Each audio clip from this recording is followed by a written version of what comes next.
I have heard many stories of infidelity, and some of them are truly heartbreaking. It was sad to hear about them. My story is, of course, sad, but perhaps it provides another perspective that is worth listening to. I'm not sure why I'm writing about events that happened so many years ago, but maybe it's just a way to show people that good things happen over time. And indeed, time and patience seem to heal almost everything. I met my wife, and we were together for almost 10 years, including 7 years of marriage. We have 2 children who are now adults and have their own lives. My wife and I met on a blind date, and the whole evening was awkward. My wife is an attractive woman with a lively personality. I, on the other hand, am quite reserved and can hardly be considered a person who attracts everyone's attention. I'm not too bad to look at, but I don't in any way claim to be a great heart winner. I also tend to be quiet, and my wife was always the one to be noticed at a party or event. She also has a kind heart and is very sympathetic to people, always looking for the good in them. Strangely, she seemed to like me, and our relationship progressed. Finally, we got married and started building our lives together. Our life was going very well indeed. We had a nice home, good finances, supportive families, good friends, and our kids were fine. But, as with many such stories, there is a catalyst that could change everything. Our catalyst was pregnancy. We had 2 small children at that time, and we wanted to have a 3rd child to make our family even bigger and happier. We never had any problems in the bedroom and were quickly expecting the 3rd. I was thrilled when my wife told me the news, and we waited about 3 months before telling the rest of our family about the new addition. Over the next 3 months, we were busy planning the nursery, getting our kids ready for the new baby, looking at finances, etc. This is perhaps the saddest day of my life when my wife called me to say, "There is something wrong with the baby." We took her to the hospital and, unfortunately, tragically, my wife lost the baby when she was 6 months pregnant. We were both traumatized, and the drive home the next day was filled with silence and sadness.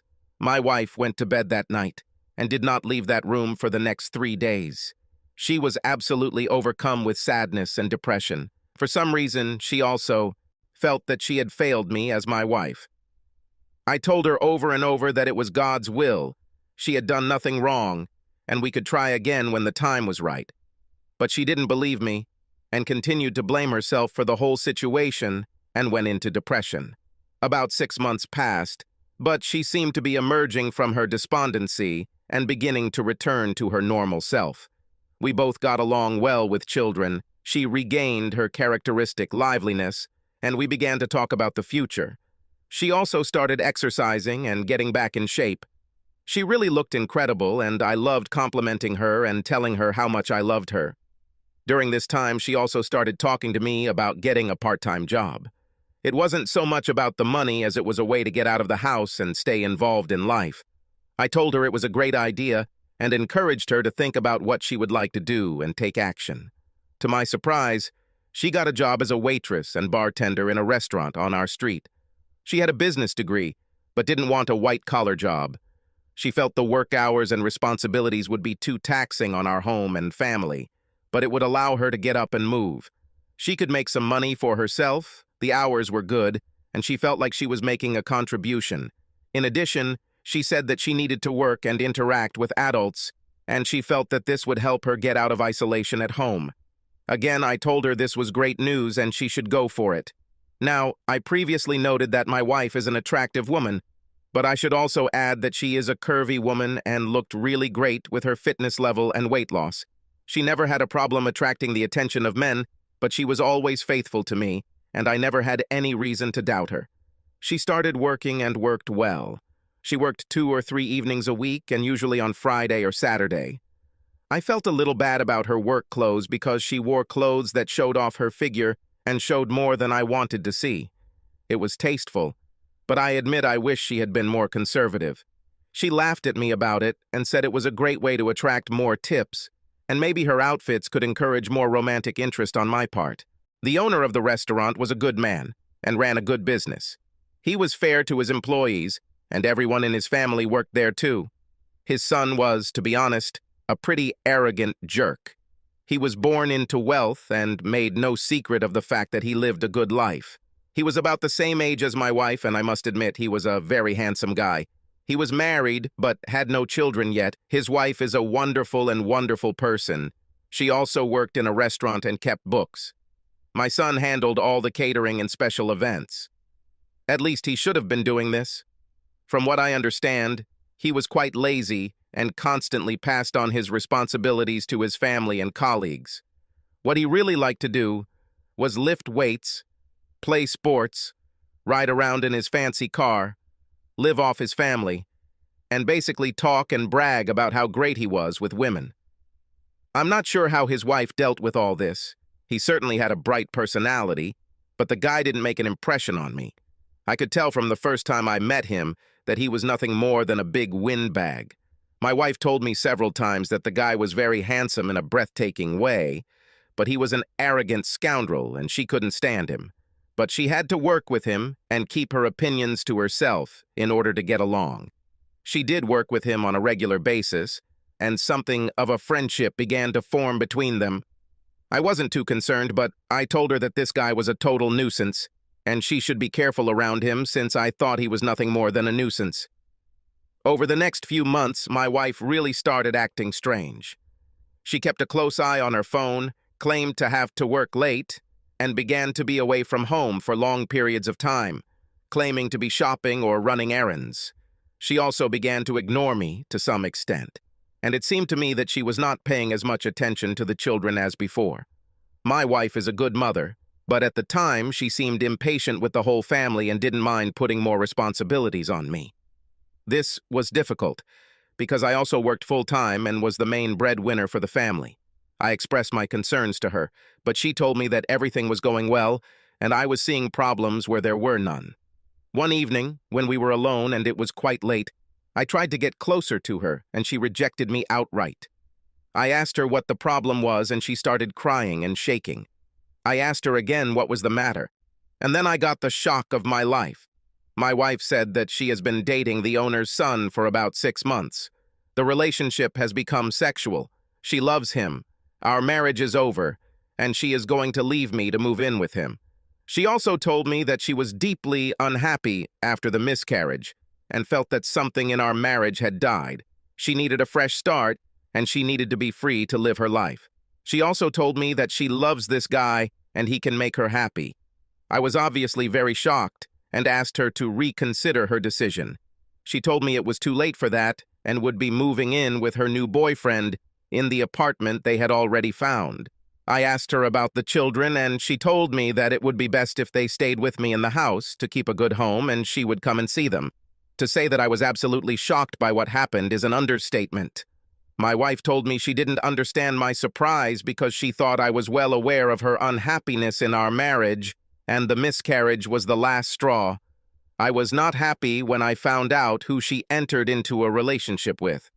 It's one thing to be completely betrayed by your wife, but it's another thing entirely to find out that she's leaving you for a guy who was actually a jerk. I don't want to make generalizations, but it seems like there is some truth to the fact that a lot of women are attracted to guys like this. I'm not sure if it was his looks, his ostentatious life, his chatter, or maybe something else I didn't want to think about. But she apparently showed interest in him, and the relationship began. I was very hurt when I found out later that it was my wife who made the first move and started this whole affair. I was also shocked to learn that she had been involved in this for almost 6 months, without my knowledge. It turns out they had sex in his car, in a restaurant, in hotels, at his house, in our house when no one was there. It was a real betrayal, and I was deeply hurt. But I thought about what I would do and maintained my perspective and composure. Over the next few weeks, there were a lot of tears, sadness, pleading, and just a lot of things. Being the crazy engineer that I am, I spent an entire weekend creating a matrix and diagram of my various options and the consequences of each. I then put together a numerical score of my options to figure out which course of action I thought was best. It was absolutely insane and devoid of any normal human reaction. Strangely, thinking rationally and having a plan has really shown me what I see as the best plan for the future. My family, and especially my father, were furious and started saying terrible things about her. My wife's family was also upset about the situation, but apparently did not display the same level of anger and bitterness as mine. Her parents were kind to me, but they did everything they could to support and help their daughter, as I understood. But I did have to intervene and ask my father to stop throwing venomous insults at my wife. She was still the mother of his son's children, and he had to show her respect as a grandfather. My father actually agreed and appreciated my approach to this situation. I told him that I didn't see any benefit to myself in taking revenge on my soon-to-be ex-wife. She was the mother of my children, and I needed to maintain a communicative relationship with her for the sake of our children. Do not misunderstand me. I would love to become a scoundrel, but I thought about it carefully. I think I made the right choice, and in retrospect, I would have done the same thing.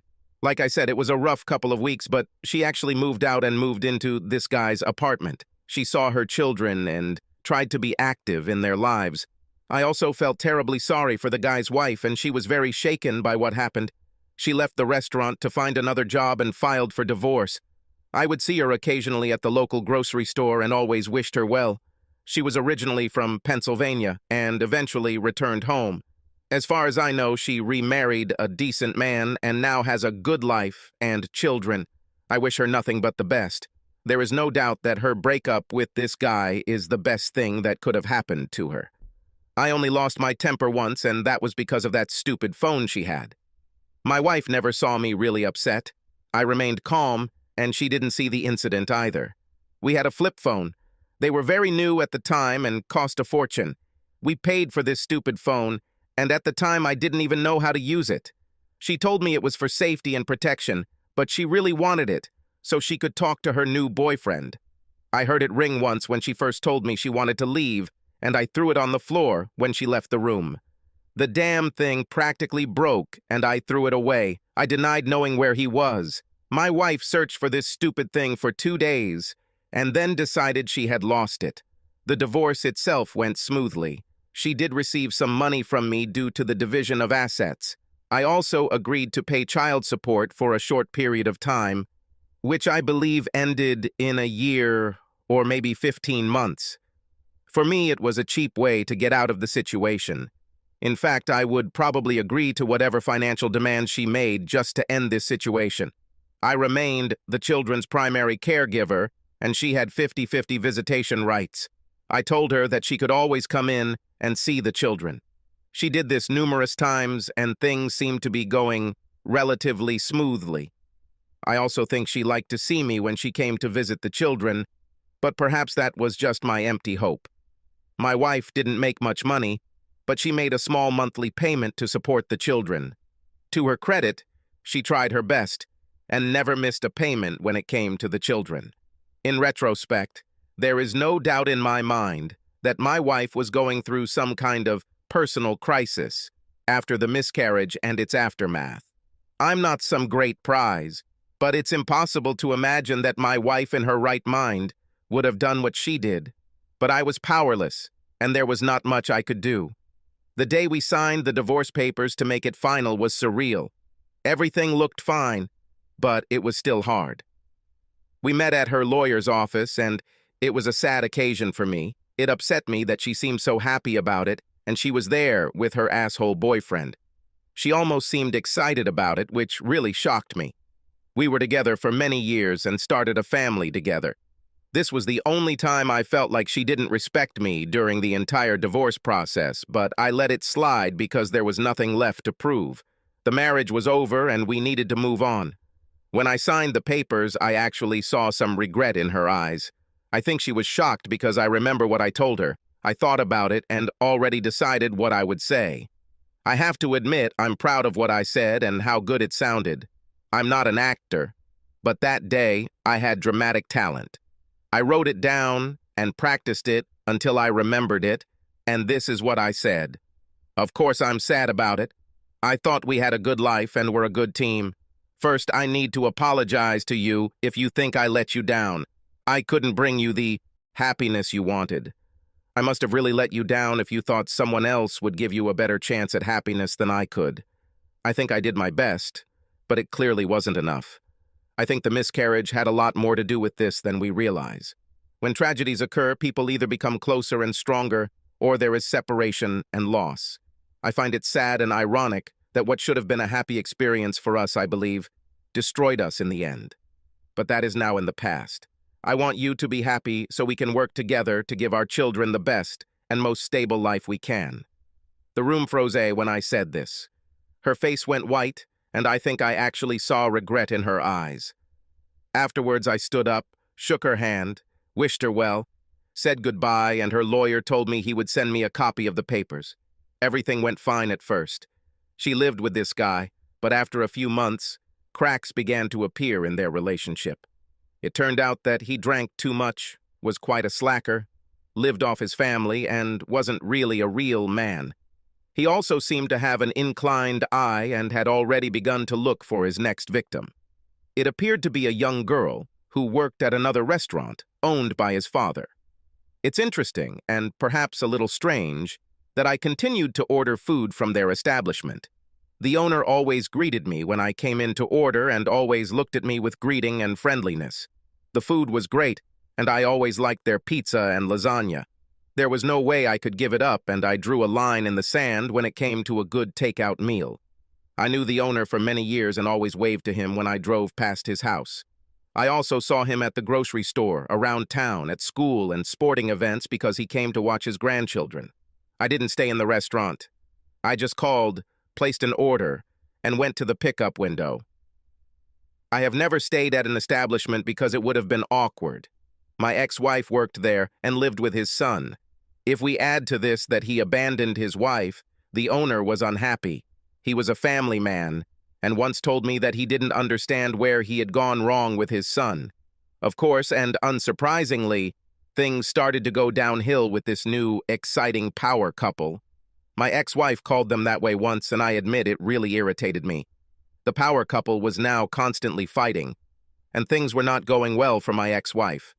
I think my ex-wife started to see that maybe I wasn't such a bad option, and the grass wasn't always greener on the other side. With me, she had a reliable man who put her and the children first. I was a good husband, and maybe she made a really bad choice. She called me several times to complain about her life, but I told her that I was not the person she should discuss this with. She replied that I was her best friend, and she could always talk to me about anything. I told her that it was true, but things had changed, and I didn't feel comfortable being a part of that conversation, and she needed to figure it out herself with her new partner.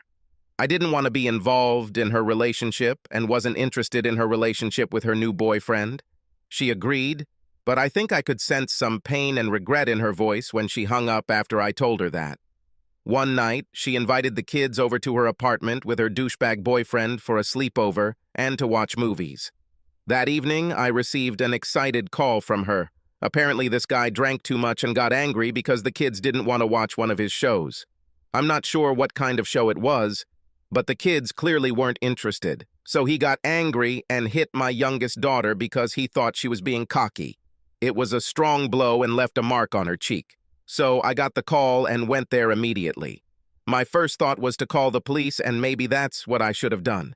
But I went there to pick up my children. You shouldn't laugh, but what I did to him still makes me smile. The guy was very handsome and in good shape. However, it was not large in size by anyone's standards.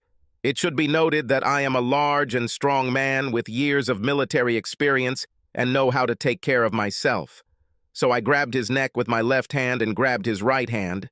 Then I started beating him pretty well with my own hand, while at the same time telling him, "Hey, why are you hitting yourself?" My older brother did this to me when I was a kid. I saw this once in the army, and that's where I got the idea from. I think this was an appropriate way to handle the situation. It was very humiliating for him. Then I took my children and left.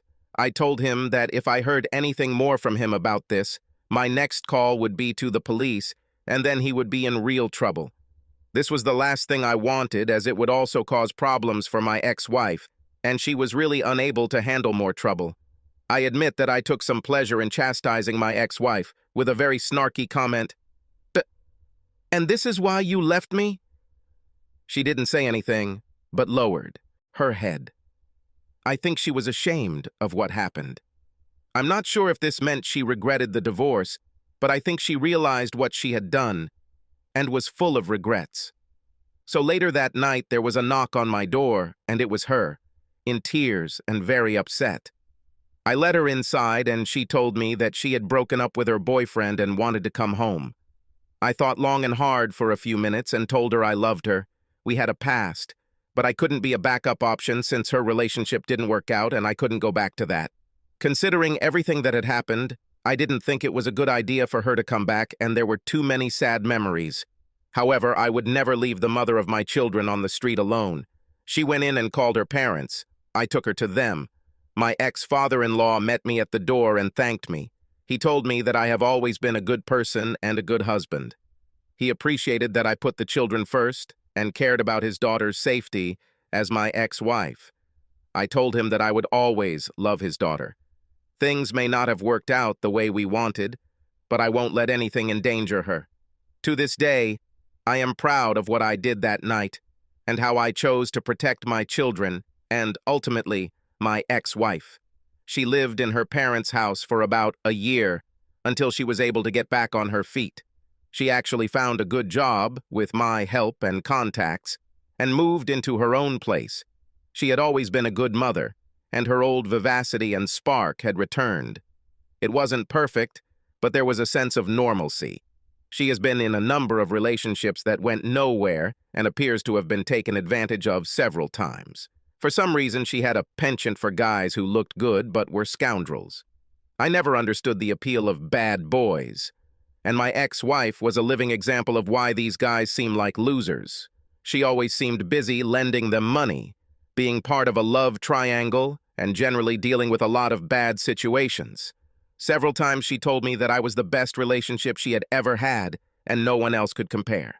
It might have been a lot of empty talk, but I liked hearing it. I upset her one day when she told me that I was her greatest relationship, and she made the mistake of ruining it. I think she was trying to be sincere.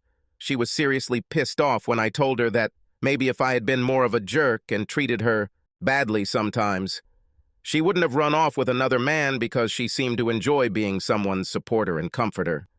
She didn't speak to me for almost a month after that, but I admit that I enjoyed it and appreciated the impact it had on her.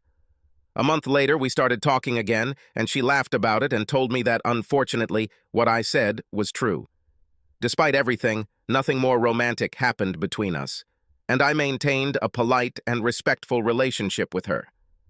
I believe that I could be with her again if I wanted, but I would not take this step, even though she gave hints and offers. Deep down, I wanted this, but I was afraid of getting hurt again. I've dated some women, and I don't claim to have lived like a monk after my divorce. Everything was fine for me, but I was busy with work and children.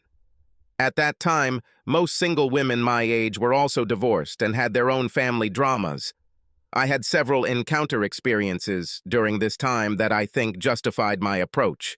I didn't want to invite women home unless I was serious about the person. I dated some really nice and attractive women, but I didn't want to take it to the next level. Some of them wanted more from me, but I wasn't going to do it.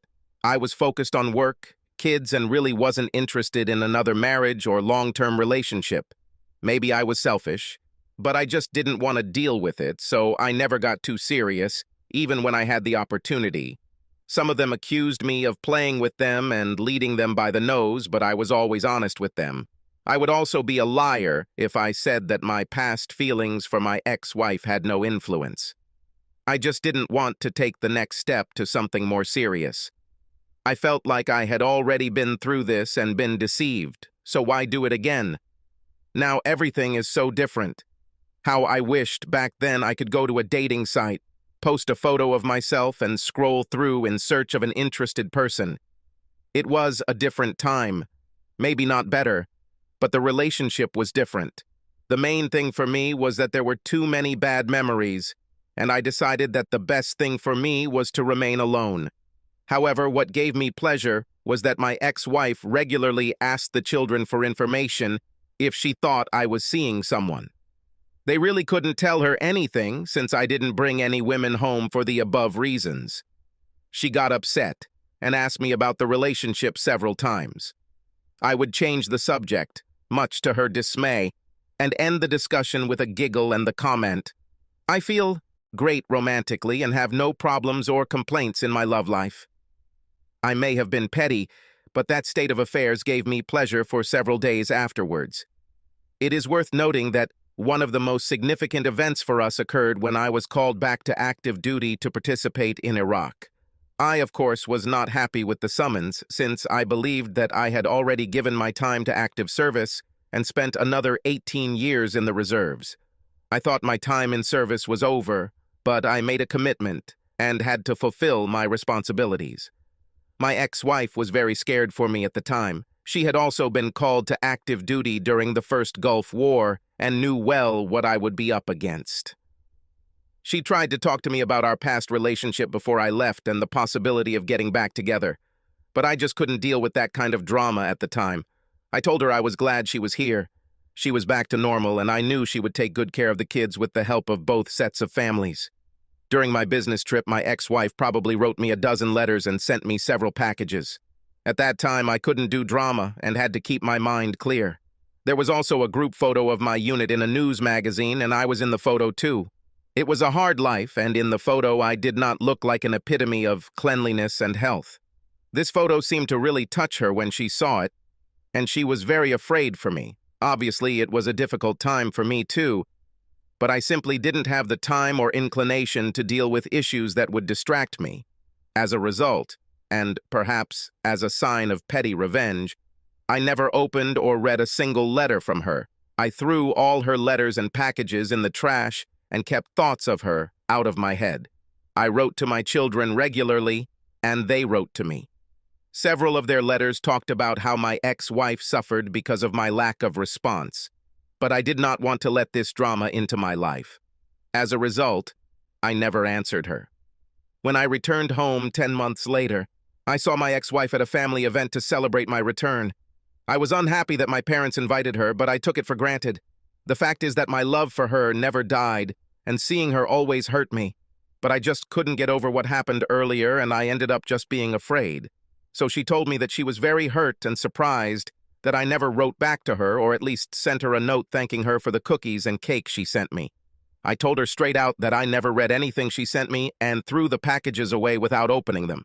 I told her we broke up years ago. I didn't ask her to text me. The whole situation was still sad and painful to me, and I didn't want to have any drama with her in my life. She knew we needed to work together for our children.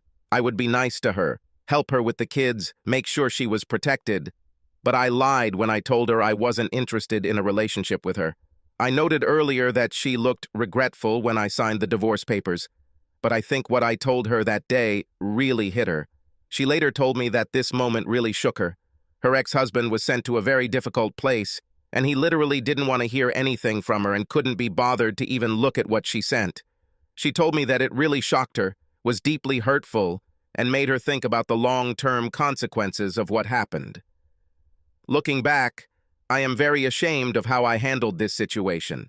I responded to everyone who sent me something, but I couldn't respond to my ex-wife. It's not one of my best moments, and I'm not proud of how I treated her. The truth that I didn't tell her is that I didn't respond because I still loved her and was afraid because of what happened earlier. However, we had a very good relationship. Things are never perfect, and we are not perfect people. We worked together to raise our children, and we were a very good team when it came to our children. She was in the house so often to see the kids that I almost felt like I could tell her to move back. I think if I suggested this, she would immediately agree. As my daughters grew older, she was an integral part of their lives. I tried my best, but I think a mother can handle some situations better than a father. She helped my daughters with breaking up with boyfriends, falling in love, and more. My ex-wife handled these issues masterfully. She was always there for them. My respect for her grew as I saw how adept she was at helping children make good decisions. One of my daughters once dated someone who I considered a typical scoundrel. I'm not sure what happened, but my wife talked to her. She seemed to be telling my daughter about her own choices and their consequences. The good news is that the bad guy was quickly thrown out, and I breathed a sigh of relief. The years flew by. My children went to college, built careers, got married, and started families. I still saw my ex-wife at family events regularly. She always asked me if I was seeing anyone, and always came back with hints about whether there was a chance for us to get back together. I always told her no, because there are things in life that stay and you can't get away from them. She always looked sad and told me that deciding to leave me was the worst decision and mistake of her life. She told me that not a day goes by that she doesn't think about the what-ifs. I'd be lying if I said I didn't have similar feelings, but I was too afraid to tell her or give her a chance to see what would happen. She also told me that she found it especially difficult at events, such as weddings, birthdays, and other family events.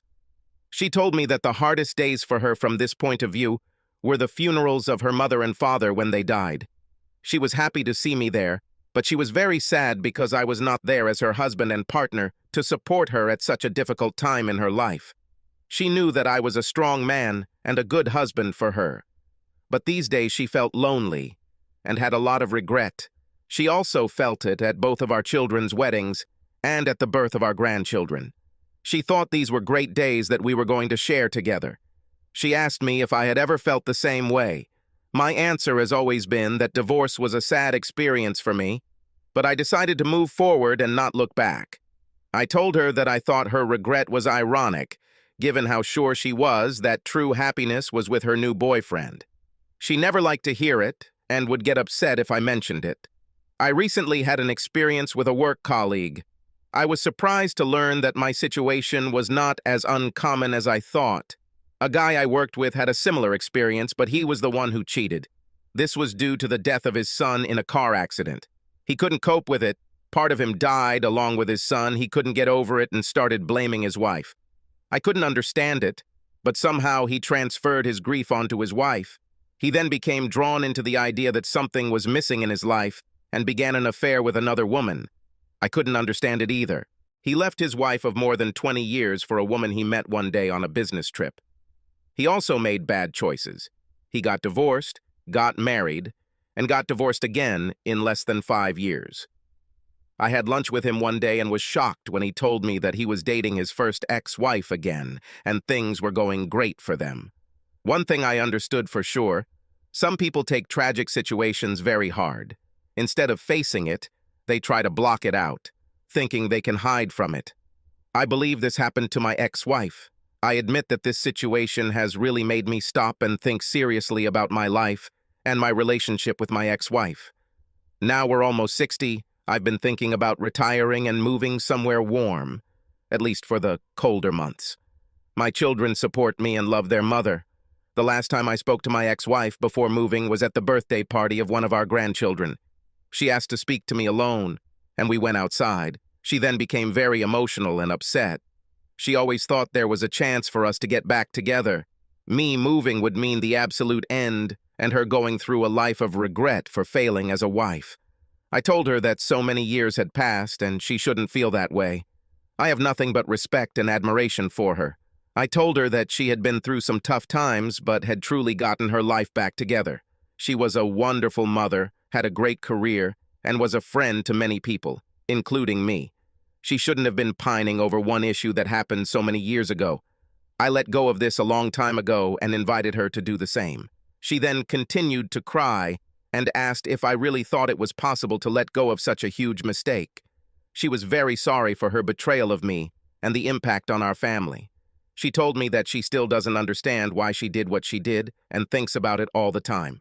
She didn't recognize the woman she had been so many years ago. She then calmed down, took my hands, looked me in the eyes, and asked if she could potentially come visit me. I told her I don't know, but I'll think about it. I admit that every time I looked into her beautiful green eyes, my heart melted. Today was no exception. She looked especially beautiful to me that day, and the years have been very kind to her. On this day, I must admit that no matter what happened previously, I have never felt more intense love for her than at this moment. It may not make sense, but the heart feels what it feels. Then she kissed me for the first time in almost 30 years, and I would be lying if I didn't admit that at that moment I wanted her back in my life more than anything else. I somehow managed to maintain my calm. I told her that I needed to think about the whole situation and what I needed to do. The whole conversation and situation played in my head over and over again. At this point in my life, I thought that maybe I would be happy to be in a relationship with her. I wouldn't marry again, but what did I really have to lose at this stage? She once made me happy, and my love for her never faded. At this point in our lives, perhaps we could move forward. So, I now live in the Carolinas, and my ex-wife came to visit me after I told her I wanted her to come see me. Crazy, I know, but all the old feelings are still here. She stayed with me, and we spent a lot of time together.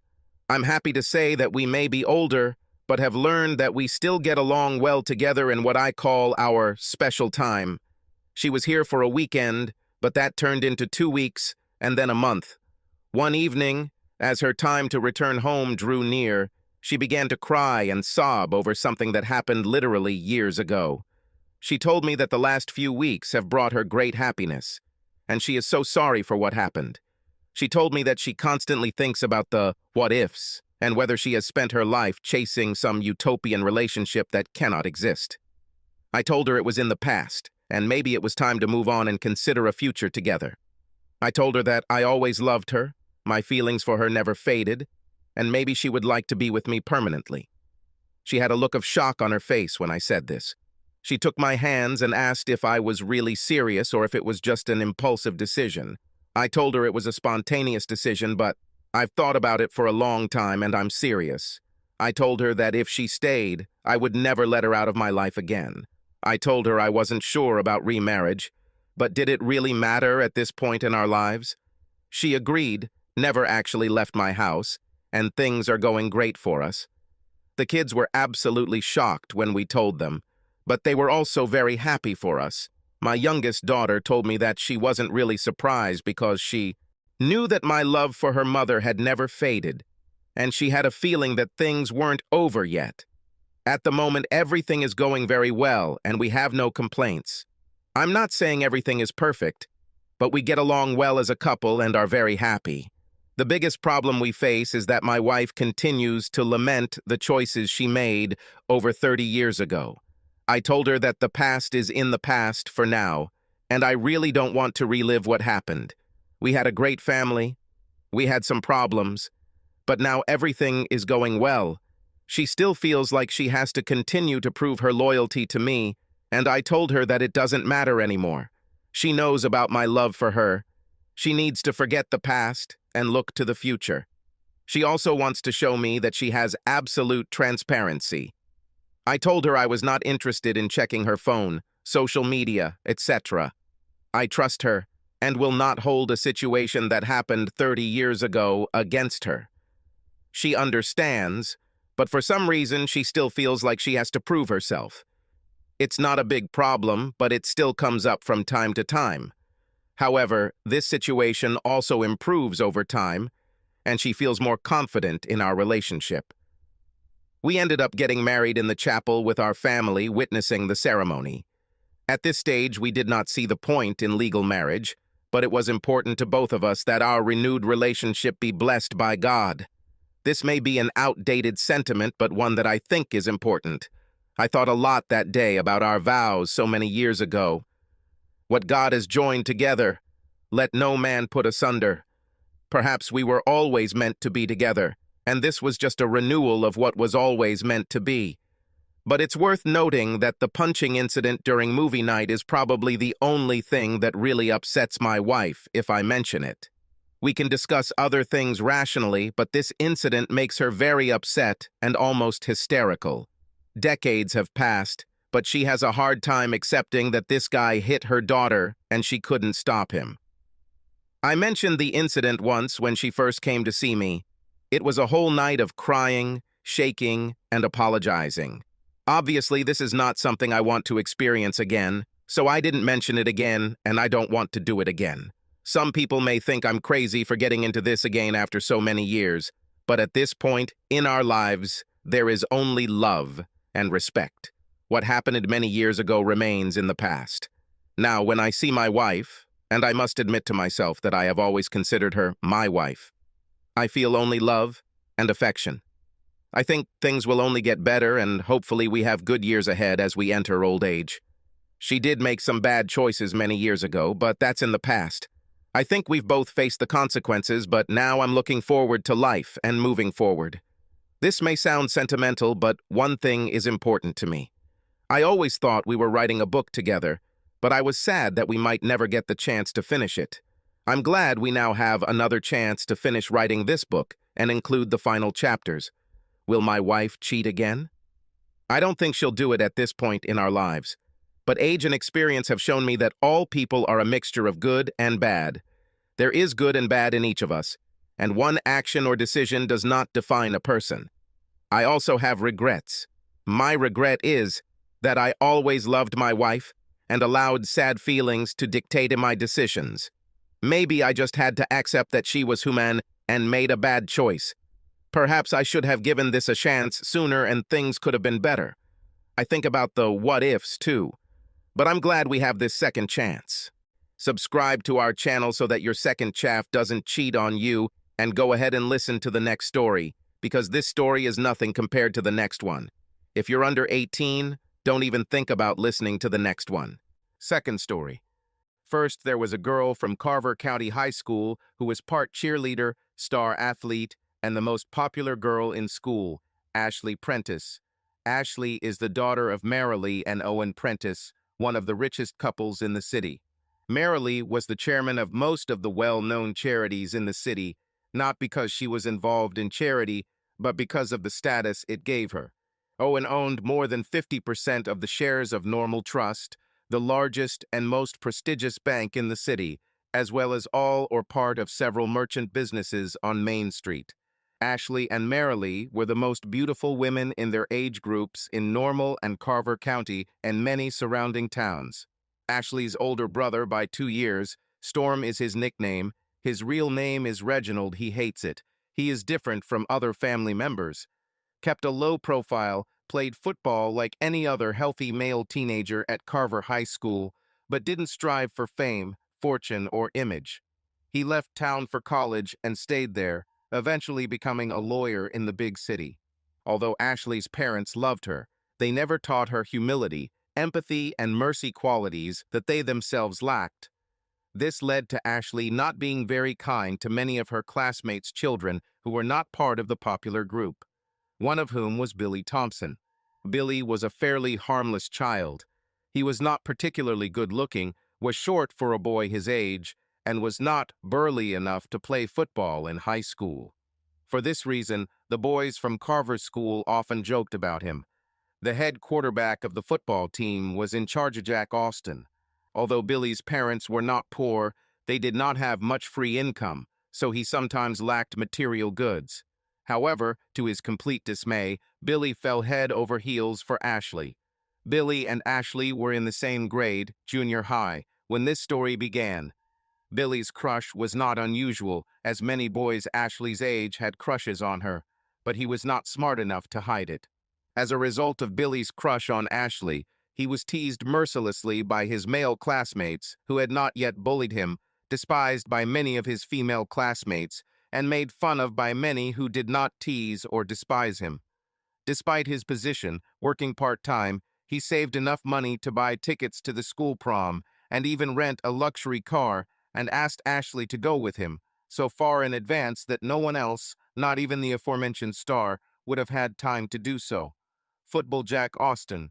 Ashley was shocked that someone of Billy's stature had the audacity to ask her for this. Thank God he at least did it over the phone, as he would have probably shit his pants in person. This gave her time to think without showing the disdainful look on her face that would have been obvious if he had asked in person. She decided that Billy should be put in his place, so after a long pause, she began to question him in a flirtatious manner, and after some gloating said, "Yes, but I'm a little worried, Billy, that you won't have enough money to buy me a suitable boutonniere, tiara, or other items that I need." Encouraged, Billy assured her that he could if he worked longer at his part-time job and asked her to confirm that she would go with him. "We have to keep this a secret, though," she whispered over the phone, "otherwise my status-seeking mother might interfere." Also, we should only talk about this over the phone and not in person at school. Since Ashley's eyes were beyond his wildest dreams, Billy was willing to agree to all the terms.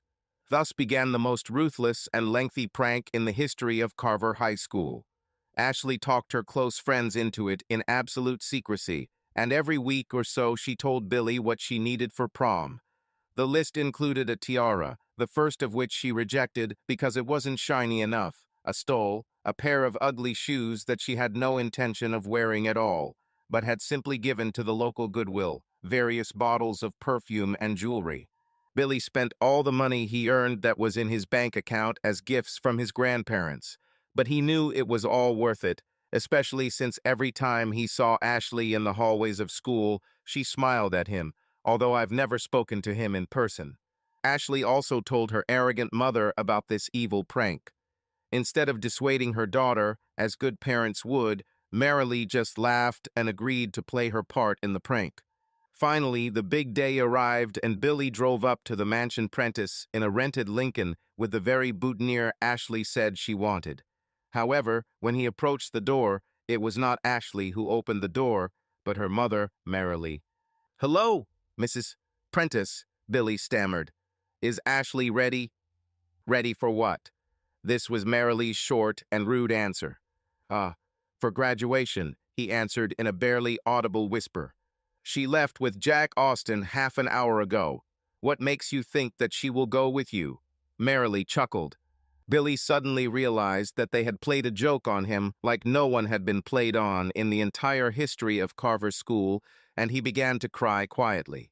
"Grow up and take this as one of life's lessons," Marilee continued caustically.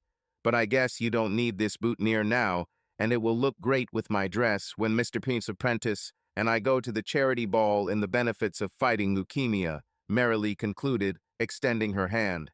Completely broken and struggling to hold back his tears, Billy handed over the boutonniere, and the door immediately slammed in his face, without even a word of gratitude from Marilee. Billy drove his rented Lincoln to a remote location in the city and burst into tears. After a couple of hours of feeling sorry for himself, he finally pulled himself together and went home. His worried mother asked him what was wrong when she saw him come home early and upset, but he simply said, "I don't want to talk about it," and went to his room. Sleep didn't come for a long time, but eventually emotional exhaustion took over, and he fell into a deep, albeit uneasy, sleep. The following Monday at school, everyone who heard about Billy's cruel prank either laughed or shook their heads. Luckily, there were only 2 weeks left in the school year, so Billy withdrew into his shell and spent it not interacting with anyone, struggling to endure the laughter that came his way, especially from Jack Austin. He turned 18 that summer, and since there was no way he was going to subject himself to a year of humiliation his senior year, he dropped out of high school and joined the Marines. Typically, a high school diploma is required to join the armed forces, but a local Marine recruiter had not met his quota and filled out the education section of the form for Billy, confirming that he had been presented with Billy's high school diploma. Until the end of the summer, Billy ended up in a military camp. About 6 years after Billy enlisted in the Army, Ashley returned to normal and was engaged to Jack Austin.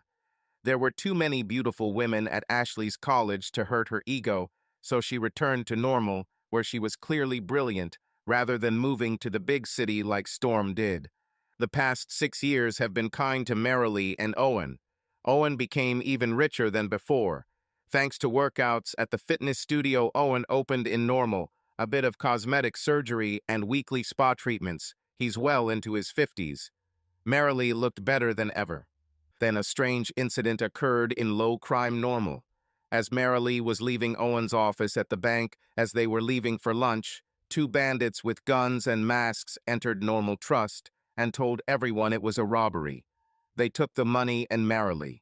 For about 10 seconds, there was some kind of scuffle between Mary and Mary. When she came to her senses, she heard a baritone male voice shouting towards the cashiers, "Call 911. She turned around towards the voice and saw a muscular man about 1 meter 80 tall, with a nice short beard and mustache and a penetrating gaze, holding the first bandit's pistol in his right hand, pointed at the floor. Marilee quickly realized that it was this guy who saved her life. "Thank you so much," she whispered to the muscular man, her eyes filling with tears. The muscular man didn't react at all. The first patrol car appeared 3 minutes later, and soon others arrived, as well as 2 ambulances. The muscular man met the first police officers at the entrance, showed them some identification, and when the detectives arrived, they sat on chairs in the bank teller's spare room and spoke with the muscular man. After about an hour, all the chaos finally died down, although the bank was closed for the day and the forensic scientists were still bustling around. The detectives left with bank surveillance video that appeared to show the entire incident. Almost all this time, Owen and Marilee sat in an embrace. When everything calmed down, Owen asked the detective who was the last to leave, "Who was the guy who foiled the robbery and saved my wife?" "I didn't have a chance to thank him." "His name is William Thompson," the detective answered. "Where is he from?" asked Marilee. "I don't think I've ever seen him before." Said he was born and raised here, recently discharged from the Marines, works at an electronics plant outside of town, and lives temporarily with his parents on Appleton Street. Marilee suddenly had a strange expression on her face. "You mean Billy Thompson? He looks completely different from what I remember." "I know his name is William Thompson, but I don't know if his name was Billy. He didn't call himself that. But come to think of it, didn't someone pull a terrible prank on a boy named Billy Thompson at Carver High School 5 or 6 years ago?" Owen and Marilee looked at each other. "I do not remember." "Thank you very much, Detective. I'll get back to you," Owen replied. Of course, for the next few days, the only topic of conversation in the city and local social networks was the foiled bank robbery. The local newspaper devoted its entire front page to the event in the next day's edition, despite the fact that neither the reporter nor the editor could contact William Thompson. All they had was what the detective had told Owen and Marilee. He grew up in Normal, had just gotten out of the Marines, and was now back in town, even though his parents denied he lived with them. In fact, William Thompson is the former Billy Thompson. Since leaving Normal after high school, he had grown 7.5 centimeters and gained 11 kilograms of muscle, which was due to a growth spurt, service in the Marines where he received a Silver Star, and a commitment to physical fitness. Many tried to contact him, but to no avail. No record could be found of him owning or renting a house or apartment in Carver County, where Normal is located, and the electronics plant where he works only acknowledged that he was an employee, but worked in a secure area of the plant where there is no public access, and the employer is willing to provide it to the public only if he agrees, and he did not agree. Owen and Marilee consulted with Ashley, to whom they told everything, although by that time the video recording of the incident made by the bank had spread all over social networks, and was even shown on one of the TV channels available to the residents of Normal from a city located only 60 miles away. Marilee, and to a lesser extent Ashley, began to have remorse. This was quite unusual for Marilee, almost unique in her life. However, the bandit's words to her, as he grabbed her throat with his hand, haunted her, and were reinforced by what the bandit admitted to when he pleaded guilty to avoid the death penalty for the death of his associate while committing a serious crime. She obsessively tried to thank William Thompson and apologize for what was done to him 6 years ago, with a persistence that was astonishing, even considering her always persistent nature. After 2 months, Marilee was finally able to talk to William's parents, and through them get a promise from him to meet her. She wanted to host a gala dinner for the entire Normal community that would honor the year's most significant civic achievements, and William would obviously receive the highest honor. On Saturday morning, Marilee drove to a remote part of Carver County, where William had purchased a fully insulated and modern cottage in the name of an LLC in which he was the only member, which was why property in his name could not be found in the county. Marilee was dressed beautifully, but modestly. When she arrived, William was standing in front of the cottage, shirtless, chopping wood. Without a shirt, his muscular torso looked even more impressive than in the bank. When Marilee got out of the car, William stopped chopping and put on a tight t-shirt. Approaching him, Marilee did not feel her usual confidence. He didn't greet her, didn't smile, or show any other signs of warmth. "Thank you for agreeing to meet with me, William," she said hesitantly, forcing herself to smile. His only answer was, "Let's go to the house." When he deftly entered his cottage and did not hold the door for her, she realized that the meeting might be unpleasant. Walking inside, she was struck by the home's decor and how bright it was, thanks in no small part to the skylight at the south end of the roof. "Can I offer you something to drink?" William asked without emotion. Considering that she was nervous, even though it was not yet noon, Marilee responded, "Do you happen to have any white wine?" "There is a Cloudy Bay Sauvignon Blanc from New Zealand," he replied, shocking her to the core, since it was her favorite white wine, which was difficult to find in normal. "That would be great," she replied. She noticed that William only took a can of soda for himself. Marilee started small talk with William about when he came to town, what he did in the Marine Corps, where he had been, etc. Nervous all this time, she continued to drink wine, since every time he filled her glass when it was almost empty. While William's responses were not particularly friendly or concise, they provided a significant amount of information, including that he had actually seen combat but ended up becoming an electronic warfare specialist when his talent for electronics was accidentally discovered. After half an hour of chatting and 3 glasses of wine, Marilee got down to business. "William, I want to thank you for saving me in the bank. I don't know if you heard what that bandit said to me when he grabbed me." "I heard." William waved him off. "I have no doubt that he would carry out his words." Marilee winced. "That's why I did what I did. I didn't care about stealing money, but what he threatened you with is a completely different situation. I couldn't stay away, even if it was you," he said. His words deeply affected Marilee. She thought about them many times after that incident, but when she heard someone else say them, she was shocked to the core so much so that she drank her 4th glass of wine in one gulp. And the words, "even if it was you," hurt even more. "You recognized me?" she asked. "Certainly. It's hard to forget you, Mrs. Ort Prentice, not only because you look very good, but also because you were the rudest person in my life apart from your daughter Ashley and her boyfriend Jack, so your image is kind of imprinted in my memory." "Well, everything is open, and now there is no need to try to avoid this topic." Contemplating her answer, Marilee looked intently into William's eyes. They were the most intense and hypnotizing she had ever seen in her life. His physical transformation from a harmless 17-year-old boy who showed up at her door 6 years ago, given his time in the Marines and growing up, was understandable. But why hadn't she noticed those eyes before? Maybe because there were tears in them then, and maybe they have changed too. I, I, I really don't know what to say," she stammered, holding his gaze.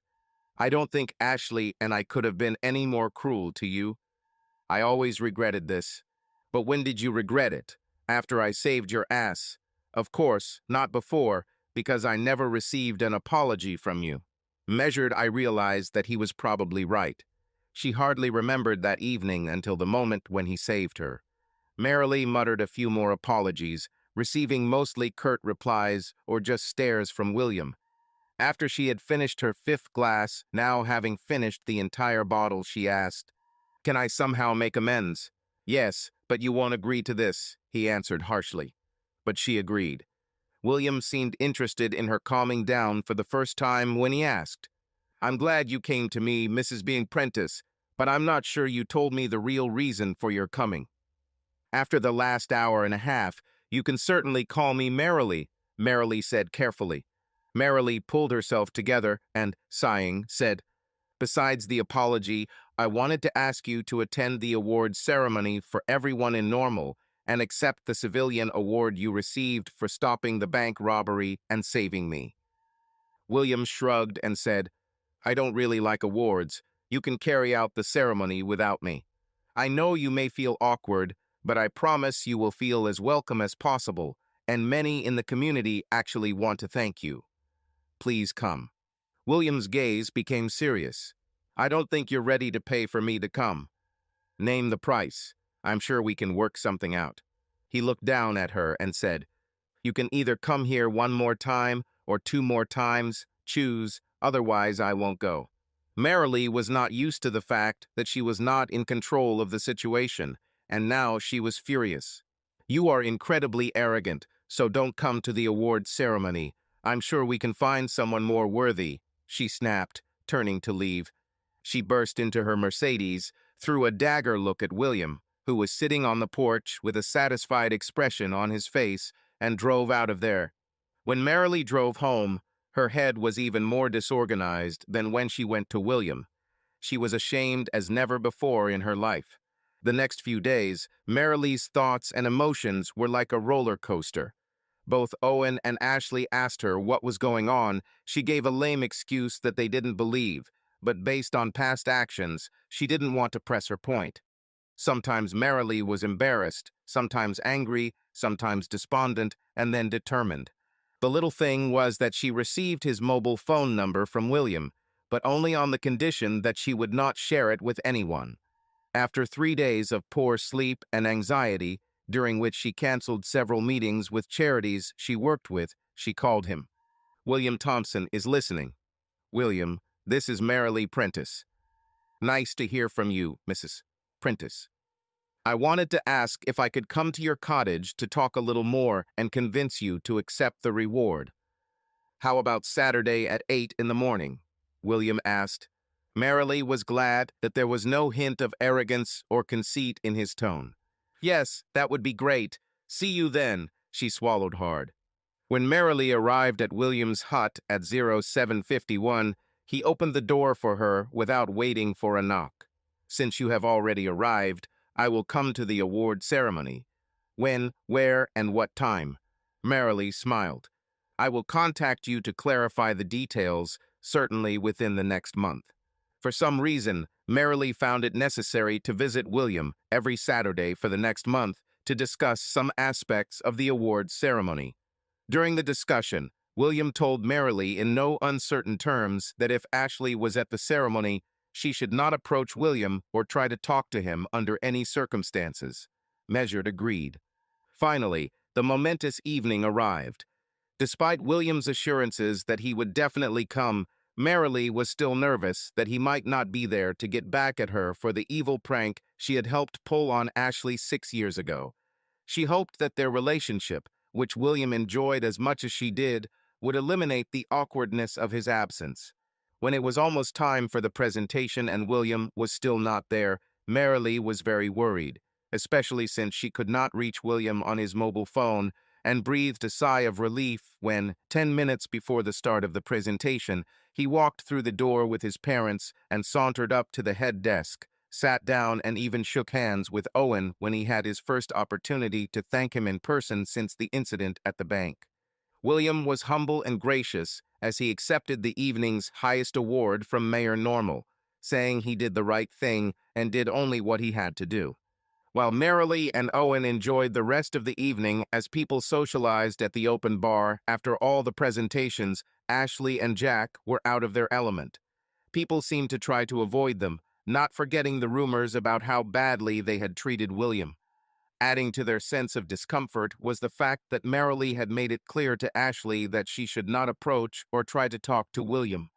Not even remotely aware that Marilee was dating William, Ashley was outraged that he forgave Marilee but not her.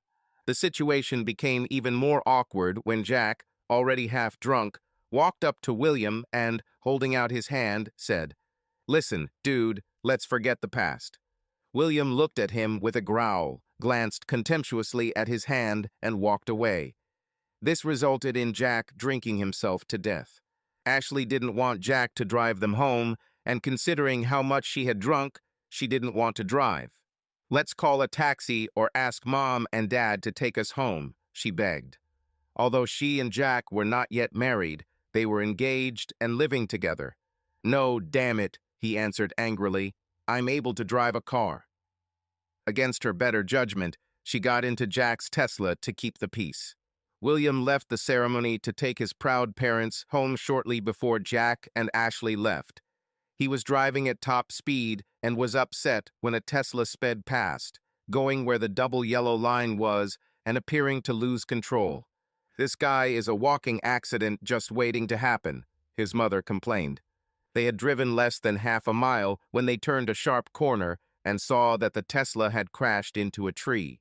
A car traveling in the opposite direction stopped, and its driver got out to look at the accident. William got out of the car and went to see if he could help. The driver of the other car shouted, "Be careful, electric cars can catch fire." William looked into the car and saw that the airbags had deployed. The people were most likely still alive, but unconscious, and he could already hear cackling. He managed to open the driver's side door and unbuckle the seat belt. He pulled the driver out and carried him a good 15 meters. Then he returned for the female passenger. The passenger side door was not working, and the passenger seat belt was jammed. William returned to his car, took out a knife, cut the seat belt, and pulled the woman out just as the car began to be consumed by flames. Both he and the woman received minor burns, but nothing serious, but a few more seconds and the situation would have been dire. An ambulance and police arrived. State law allows police to take blood samples without the person's consent in an accident involving serious property damage or injury. Of course, Jack and Ashley were in the Tesla, still unconscious when they were taken away in the ambulance. At that moment, due to darkness and other circumstances, William did not know that the people he saved were Jack and Ashley, although he suspected it. Police interviewed William, his parents, and the other driver, whose wife filmed scene on your iPhone. William was treated by a paramedic at the scene, but because the burns were only first degree and involved a small part of his body, he refused to be transported to hospital. On Monday, 2 days later, the car accident made the front page of the local newspaper. The video was circulated on social media on Monday. Accompanying the newspaper's front page article was a photograph apparently taken from a video of William carrying Ashley to safety as a car burned in the background. That William, only a few hours earlier, had received the city's highest award for bravery, and now repeated another act of heroism, was regarded as one of the most astonishing circumstances in the history of normal. On the phone Monday night, Marilee thanked William sincerely and heartfelt for saving her little girl. "I didn't know it was Ashley and Jack at the time," he said. "But you would have saved them anyway, wouldn't you?" asked Marilee. "Yes, of course I did," William replied, slightly offended that Marilee even asked about it. "There's a big difference between playing an evil prank and letting people die." They discussed how Ashley was doing in the hospital. Her and Jack's injuries were not life-threatening and would be released in a day or two, and how the awards ceremony went. Marilee then asked, "Is it okay if I come to you on Saturday morning?" William didn't have to think about it for long. Even though he couldn't wait to start dating again, now that he was settled in normal, having one of the two most beautiful women around, even if she was 50 years old, was very nice. "Is 8 in the morning normal?" he asked. "See you then," Marilee answered. When Ashley and Jack left the hospital, their relationship changed, partly because Jack ignored Ashley's request not to drive, and now he faces penalties for drunk driving, after having already been convicted of drunk driving has become a really serious matter. When Ashley read the newspaper article about who saved her and saw the video on social media, she was not only embarrassed, but depressed and ashamed. Like Marilee, she was her daughter. After all, she felt remorse for the way she had treated William in the past, and felt a strong need for him to accept her gratitude for saving her and forgive her for her past misdeeds.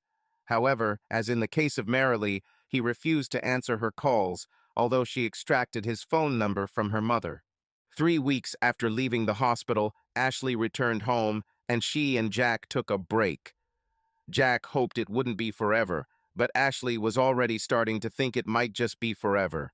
Although the initial embarrassment of being saved by William and his obvious contempt for not even allowing her to thank him had dissipated a little, she realized that until she apologized and thanked William, there would always be an emptiness in her heart. She needed absolution. Although Marilee was extremely and unnecessarily vague about how she managed to get William to forgive her and come to the awards ceremony, Ashley was able to deduce that despite his distant attitude, she visited William at his home and essentially begged for forgiveness. She suspected that there might have been an exchange of money and decided that she could at least offer to pay for all the things he bought for her in high school as part of her cruel joke. Since there were no documents confirming William's residence his parents refused to tell, his employer considered the information confidential given William's position in the company, and Marilee stubbornly insisted that she knew nothing. Ashley hired a private investigator, using money from the trust fund which her grandparents set up for her and which she recently gained access to. Because the private investigator was able to bribe someone with traffic records and was able to place a tracker on William's car while it was parked at his parents' house, 10 days later there was an answer. The following Friday afternoon, Ashley waited in a nondescript rental car at a gas station near the intersection where William needed to turn to get to his home from the plant where he worked.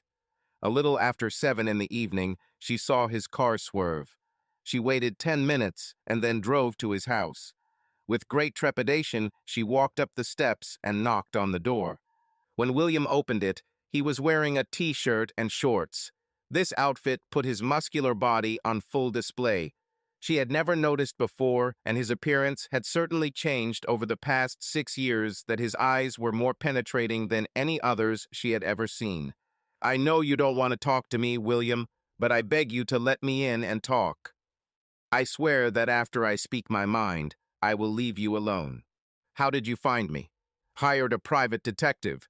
I will also remove the beacon from your car when I leave, I promise." "Does your mother know that you are here?" "No. She would never tell me where you lived, or even if she ever visited you here, which I assume she did, since you seem to have forgiven her for the part she played in that evil joke I played on you 6 years ago. Please, William." Without saying a word, William opened the door and stepped aside so she could enter. As soon as she crossed the threshold, he asked, "Would you like something to drink? If it's not too much trouble and you have a glass of wine, that would be nice." When William poured a glass from a bottle that looked like it was her mother's favorite New Zealand white wine, Ashley found the coincidence surprising but said nothing. William took himself a can of soda. Taking a sip, she drained her glass to gather her courage. "William immediately refilled it," she began. "First of all, I want to sincerely thank you for saving my life. Jack was stupid for driving drunk, and I was just as stupid for letting him do it. I broke up with him, and I'm unlikely to resume the relationship." "I don't care," William replied, causing her throat to tighten. I think not," Ashley stammered, losing what little self-confidence she had when she entered. "Be that as it may, this is the absolute truth. You saved my life, and I am very grateful to you." Without waiting for any reaction from William, Ashley swallowed and continued. "I was a narcissistic bitch in high school.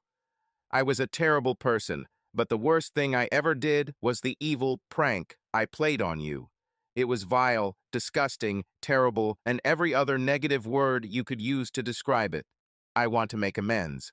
First, I want to reimburse you with interest for 6 years, all the money you spent on me. Please let me do this." "For what?" "Because it will, at a minimum, improve your financial situation, and it will help me feel better." "Is this just about you again, Ashley?" No, William," she answered, draining her glass again, tears streaming down her cheek. "I swear, I want you to forgive me. It will help you as much as it will help me." "Why do you think that I am able to forgive?" "Because you have turned into a strong, handsome, confident man, and because you forgave my mother." "Do you think that since I forgave her, I should forgive you too?"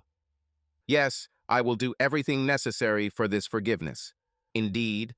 William asked, standing up and looking into Ashley's eyes like a cobra looking at a squirrel. Yes, yes, yes," she stammered. 2 hours later, Ashley fell asleep in William's arms. Before he fell asleep, William thought, "I wonder what the reaction will be when Marilee comes here tomorrow morning at 8 o'clock. With a smile on his face, he fell asleep. Subscribe to our channel so that your second chaff doesn't cheat on you, and go ahead and listen to the next story, because this story is nothing compared to the next one. If you're under 18, don't even think about listening to the next one.